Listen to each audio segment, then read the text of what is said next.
a young soldier who loved his family more than anyone else.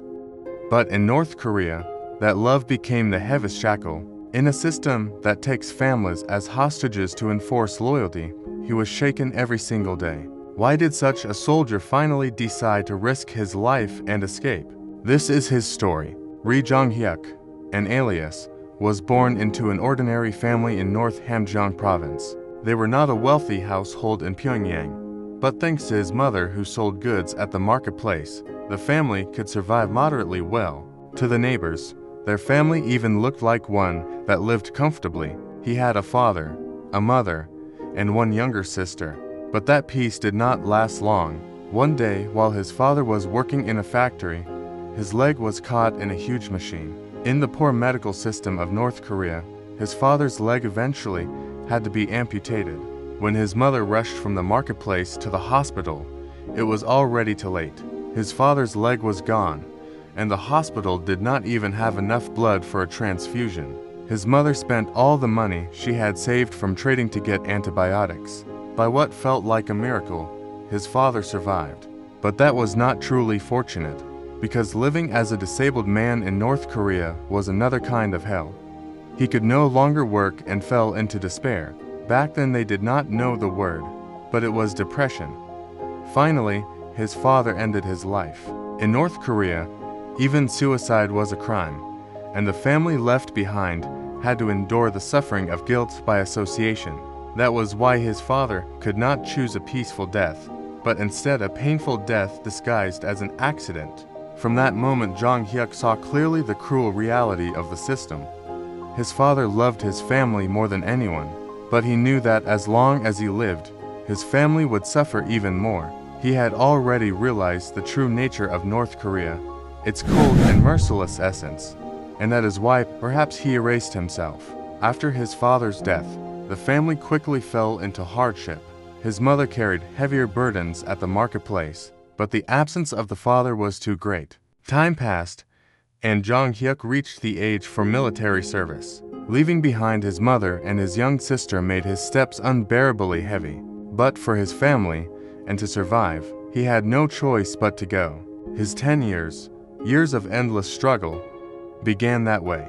Military life was the beginning of an even harsher existence. Everything was lacking, and the meals were nothing but corn rice. At times they had to sneak into civilian homes for food, or plow fields to secure something to eat. But even that did not feel like the hardest part. He was assigned to a front-line outpost. They were trained that if they saw defectors, they must shoot. At that time he did not know that one day, he himself would be the one running across that minefield. During service, he became close to a younger soldier who was like a brother. They often stood guard together.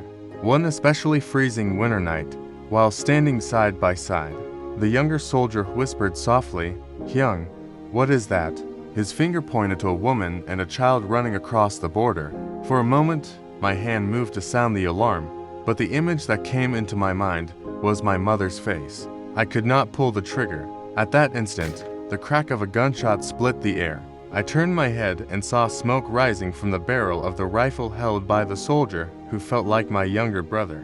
His eyes were shaking, and his hands were trembling. Soon officers and other soldiers arrived to collect the bodies. He was praised, while I was scolded for doing nothing. After that day, his eyes had changed. One day news came from my mother. She said her health had worsened and she could no longer go to the marketplace.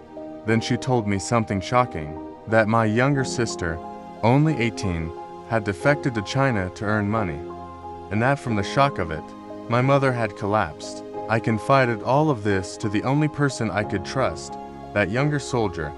I told him my sister had fled to China. My mother had collapsed from the shock and lay in bed, and I myself was standing powerless at the border post. At first he always said, "Hyung, stay strong. One day things will get better." But as time passed, his words changed. They were no longer comfort, but bitter anger. This country kills people. There is no hope. Everything must collapse. At that moment I realized, even that soldier who had endured beside me had already abandoned North Korea in his heart. When I was in North Korean military then, more news came from my hometown. Contact with my sister had been lost, and my mother was now in critical condition. I submitted several requests for leave to see her, but they were all rejected. The superior who disliked me for not firing the gun, the one who constantly scolded me, he must have blocked them. From then I sank deeper into despair. The guilt of being able to do nothing gnawed at me every single day.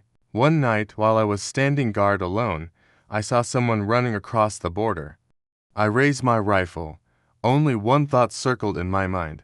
If I pull the trigger, will they let me see my mother? The trigger was pulled.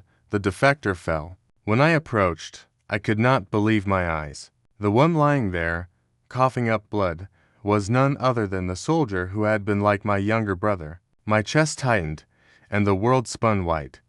My superiors praised me, but the weight of reality crushed me even more. 2 days later, a letter arrived. It said my mother had died. I no longer felt any meaning in life. My sister, lost somewhere in China, maybe trafficked or sold. My mother, gone forever, and the comrade who had been like a brother, whose blood was on my hands. I saw the true face of the North Korean system, a regime that turned love into shackles, and even death into evidence of loyalty. That was when I made up my mind. I would escape.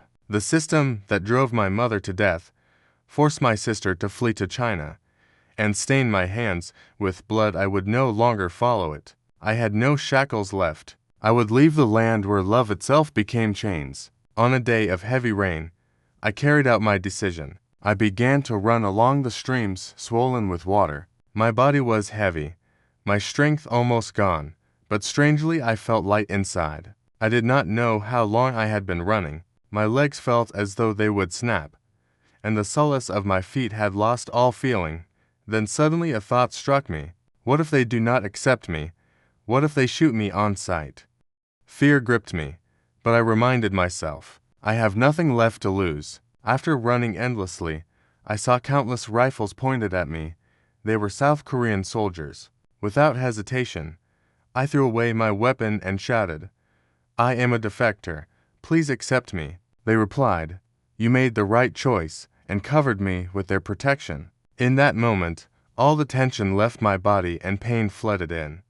Soon I was transported to the National Intelligence Service. The questioning at the National Intelligence Service went on for weeks. After it ended, I was sent to a place called Hanwon.